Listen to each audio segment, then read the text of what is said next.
விவசாயத்தின் முக்கியத்துவம். ஒரு நாட்டின் முதுகெலும்பு விவசாயம் ஆகும். விவசாயி சேற்றில் கால் வைத்தால்தான் நம் சோற்றில் கை வைக்க முடியும் என்பது விவசாயம் குறித்த அழகிய பொன்மொழி. மக்களுக்கு தேவையான உணவுக்கும் நாட்டின் பொருளாதார வளர்ச்சியை பேணவும் விவசாயம் முக்கிய பங்கு வகிக்கிறது. உலக நாடுகள் விவசாயத்தில் அதிக தொழில்நுட்பங்களை புகுத்தி உணவு உற்பத்தியை அதிகரித்து வருகிறது.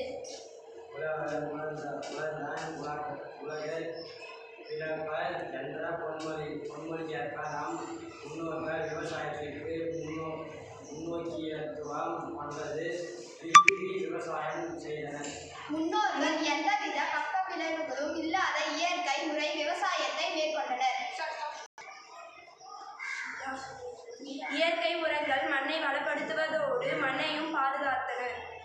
இன்றைய விவசாயத்தில் பயன்படுத்தப்படும் செயற்கை உரம், பூச்சி மருந்து, நாசிகளின் போன்றவை உணவை நஞ்சாக்குகின்றன.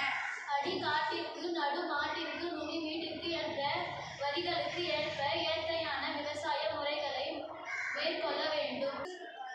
ஒரு நாட்டின் முதுகெலும்பு விவசாயம் ஆகும். விவசாயி சேற்றில் கால் வைத்தால்தான் நம் சோற்றில் கை வைக்க முடியும் என்பது விவசாயம் குறித்த அழகிய பொன்மொழி. மக்களுக்கு தேவையான உணவுக்கும் நாட்டின் பொருளாதார வளர்ச்சியை பேணவும் விவசாயம் முக்கிய பங்கு வகிக்கிறது. ஒரு நாட்டின் முதுகெலும்பு விவசாயம் ஆகும். விவசாயி சேற்றில் கால் வைத்தால்தான் நம் சோற்றில் கை வைக்க முடியும் என்பது விவசாயம் குறித்த அழகிய பொன்மொழி ஆகும்.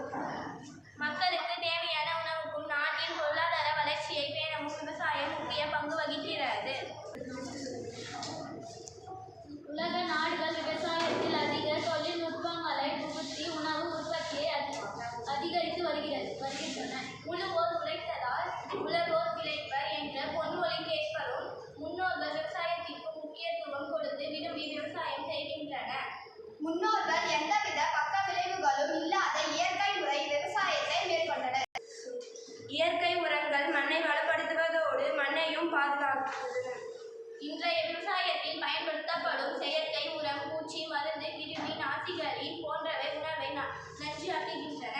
அடி காட்டிற்கு நடு மாட்டிற்கு நுனி வீட்டிற்கு என்ற வரிகளில் ஏற்ப இயற்கையான விவசாய முறைகளை மேற்கொள்ள வேண்டும். மனிதனின் அடிப்படை தேவை